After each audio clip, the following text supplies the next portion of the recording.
హల్లెలూయా. మన ప్రభు అయిన యేసుక్రీస్తు నామములో మీకు శుభములు. Good morning. యవ్వనస్తుల మీద దృష్టి మళ్లించి ప్రతి యవ్వనస్తుడు అపవాదిని జయించేవాడిగా, శరీరేచ్ఛను జయించేవాడిగా, జీవితంలో ఏదైనా సాధించేవాడిగా దేవుడే తన కృపలను కుమరించి మన దేశమును మరింతగా ఈ రాబో కాలంలో ఆశీర్వదించును గాక. ప్రార్థన. పరిశుద్ధుడ ప్రేమగల తండ్రి, ఈరోజు ఈ సందేశాన్ని వింటున్న ప్రతి యవనస్తుడిని చేతుల్లో పెట్టుకుంటున్నామయ్యా.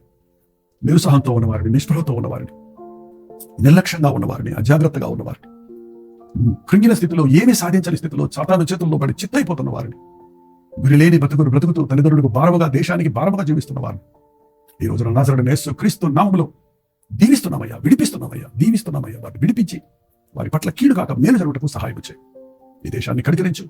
ఎన్నుకబడిన ప్రభుత్వాలు సరైన నిర్ణయాలు చేయడానికి దైవ జ్ఞానమును, నీ ప్రణాళికలను ఎరిగినట్లుగా ప్రపంచమంతటా, మరి ముఖ్యంగా మా దేశంలో మీ ఆత్మ కార్యములు జరిగించమని యేసుక్రీస్తు నామములో అడుగుచున్నాము తండ్రి.